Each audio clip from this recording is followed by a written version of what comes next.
Good evening, adventure seekers, and welcome back to the fantastic world of the sci-fi of Hammer films. In the following retrospective, we will be discussing 5 more Hammer sci-fi films in chronological order. And if you haven't seen the first part, that's fine. You can watch in any order.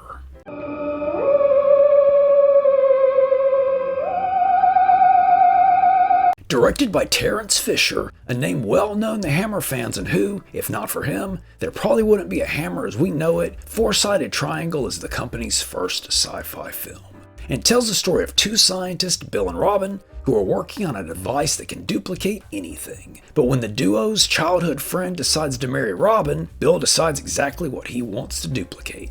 Or I should say, who he wants to duplicate. And duplicate her he does. Only there's a small problem there. You know, other than the obvious, the duplicate also likes Robin. Oh no. So Bill decides it's time for even more science. As mentioned, this was Hammer's first sci-fi film, but not by much. It came out only a month before Hammer's second sci-fi film, Spaceways. And Four-Sided Triangle stars Stephen Murray as our duplicating mad romantic. Murray was a stage, screen, and radio actor with appearances in the 1949 version of Alice in Wonderland and the 1958 version of A Tale of Two Cities, along with Sir Christopher Lee. Next we have John Van Essen as our more studly scientist. I'm sure you all know him best as Jonathan Harker from The Horror of Dracula, also directed by Terence Fisher. But it's also worth noting that he was in Quatermass too. And finally, I wanted to mention, because I only have so much time to go through the cast, Barbara Payton as our cloned and clonee. Payton was an actress and somewhat infamous figure in Hollywood and did several film noirs and Bride of the Gorilla with Raymond Burr and Lon Chaney Jr. Because I'm sure you know by now that I will look for any and every excuse to bring up movies with gorilla actors. Four-Sided Triangle is based on a book by William F. Temple. Temple was a British sci-fi writer of both shorts and novels and was published in both Tales of Wonder and Amazing Stories. At one point, he was roommates with Arthur C. Clarke. He would write Four-Sided Triangle whilst in the military and actually lost part of the original draft during a battle in World War II. The novel itself features a less definitive ending, never actually answering the big question, but since I like to keep these as spoiler-free as possible, I can't say. But if you've seen the movie, I'm sure you know what I mean.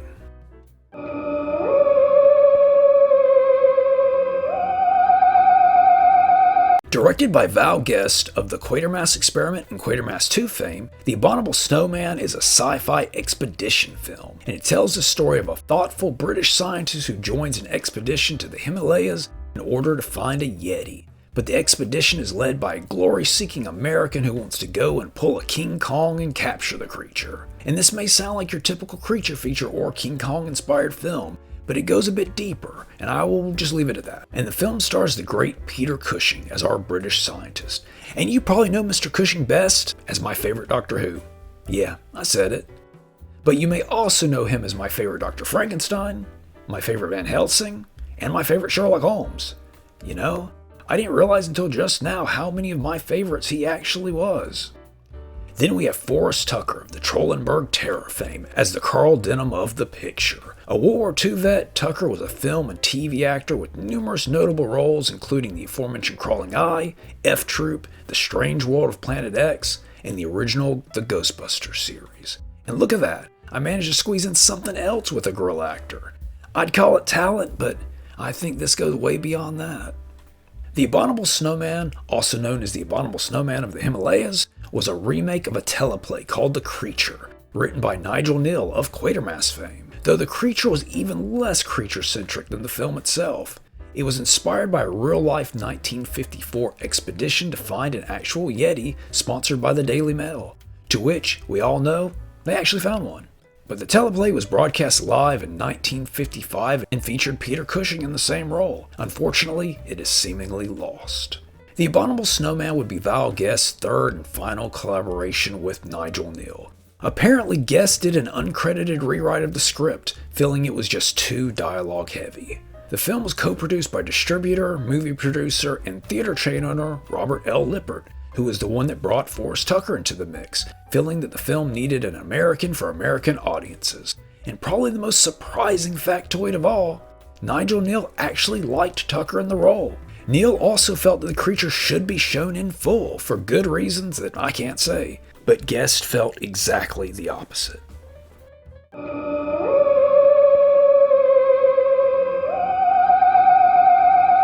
Directed by American Joseph Losey, who you may know from his complicated involvement with X the Unknown, The Damned, aka These Are the Damned, is a stylish sci-fi drama that tells the story of an American tourist who gets mixed up with a biker gang, or more specifically, the leader of the gang's sister. And well, that doesn't go too well for him. Through various tourist versus gang leader antics, the three find themselves at a secret military compound where they run across a group of experimental radioactive children. The film stars American actor McDonald Carey as, I'm sure you're very surprised to hear, our American tourist. Carey is probably best known as a soap opera actor, but he was also on science fiction theater and It's Alive 3: Island of the Alive. So take that, Days of Our Lives. Next up we have Shirley Ann Field as our love interest / inappropriate relationshiped sister. Field was a typist turned model turned actress who is probably best known for Peeping Tom and UFO. Sorry, different UFO. And finally, as our gang leader / less than appropriate big brother, we have alcohol enthusiast Oliver Reed. Reed was no stranger to Hammer, having already appeared in several Hammer films, including The Curse of the Werewolf, which features one of my all-time favorite werewolf designs. Man, I just love those little ears. The Damned was filmed in 1961, but didn't get a British release until 1963. The American release, which had nearly 20 minutes cut, came even later in 1965, where it played on a double bill with the Omar Sharif-led Genghis Khan. Whereas in England, it was shown alongside the 1963 version of Maniac. The Damned was based on a novel by H.L. Lawrence called The Children of Light. This appears to be one of only 2 novels he ever wrote. Alrighty, let's get into some supposedlies. That is, factoids I could not verify. But supposedly, Losey wanted to call the film either The Brink or On the Brink, but in the end, the studio chose The Damned to cash in on the success of Village of the Damned from 1960.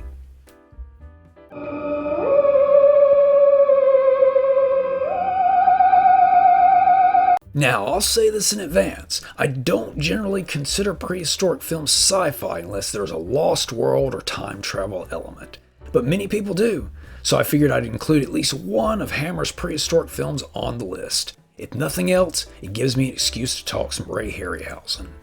Directed by Don Chaffee, who also directed Jason and the Argonauts, Creatures the World Forgot, and Pete's Dragon, 1 Million Years BC is a prehistoric adventure film with humans living alongside dinosaurs. And it tells the story of a caveman who's banished from his tribe for some dinner-related shenanigans. You gotta tell him, Silent Breed is He soon finds himself part of a new tribe, of which he quickly gets kicked out of as well. That Tumok, he was a rascal, but there he meets one of the most famous cave ladies of all time, and the two head off for even more fur-clad fun.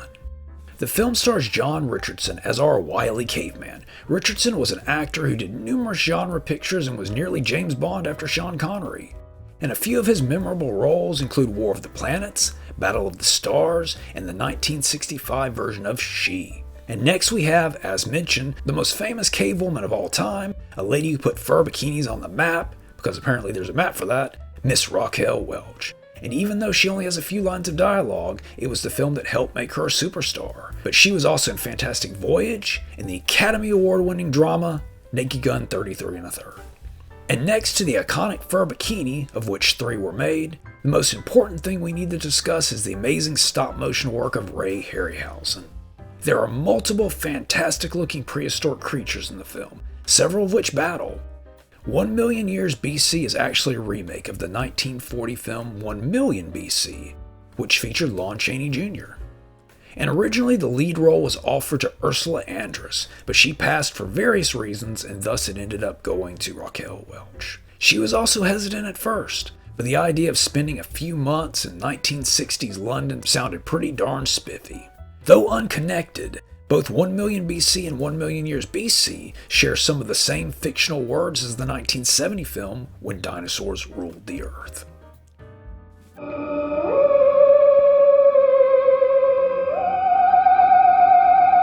Directed by Roy Ward Baker, director of one of my favorite anthology films, The Monster Club, Quatermass in the Pit is considered by many to not only be Hammer's best sci-fi film, but also one of the best sci-fi films of all time. This is the third film in the Quatermass series, and it tells the story of the discovery of what is at first thought to be a bomb.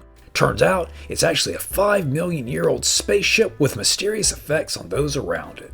And as expected, the good Professor Quatermass finds himself all kinds of mixed up in the grasshoppery Martian shenanigans as things go from bad to worse for all involved. The film stars Udo Kier as Quatermass this time around. Yeah, I'm just kidding, but imagine how cool that would have been. To know death, Otto, you have to life in the gallbladder. No, the film stars Andrew Kier as Quatermass this time around. Gone is the American tough guy portrayal of Brian Donlevy, and in his place is a fairly mellow gentleman. Kier was a Scottish actor of both stage and screen who would appear in several Hammer films as well as Dalek's Invasion Earth 2150 AD. Next we have James Donald as a fellow scientist and, to be as spoiler-free as possible, basically the actual lead of the film. This appears to be his only notable sci-fi film role though. Now co-star Barbara Shelley on the other hand had quite a few notable genre roles including Village of the Damned, Rasputin the Mad Monk, and Dracula Prince of Darkness. And finally, I wanted to mention Julian Glover as a military leader and basically the villain of the piece. Glover was an accomplished actor with many great roles to his name, including The Empire Strikes Back from the seldom discussed Star Wars series, Doctor Who, Space 1999, and Blake's 7. Much like the first two Quatermass films, Quatermass in the Pit was based on a TV serial written by Nigel Kneale. Both the film and the serial are pretty close, the film just being condensed with a bigger ending. Initially, both Brian Donlevy and director Val Guest were intended to return. Clearly this didn't happen. Guest was busy working on Casino Royale at the time, and Kneale himself fought for the role of Quatermass to be recast. And at one point Andre Morell, who played the part in the TV serial, was considered, but Morell turned it down, not wanting to play the same part again. Kier would eventually get the part, but according to him, Roy Ward Baker was not happy with the decision and made things rather difficult. Baker denied this completely, saying he had no idea Kier was unhappy.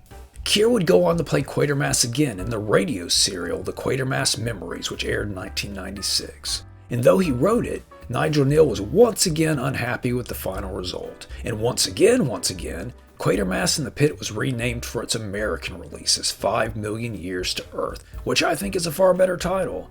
Before I was familiar with the series, I always thought that Quatermass in the Pit was something akin to Bloody Pit of Terror from 1965. But regardless of which title you prefer, or which Quatermass you prefer, Quatermass in the Pit is undeniably an important film in the history of science fiction. And this concludes the Sci-Fi of Hammer Films Retrospective series. So like, comment, subscribe, watch the skies, and stay atomic.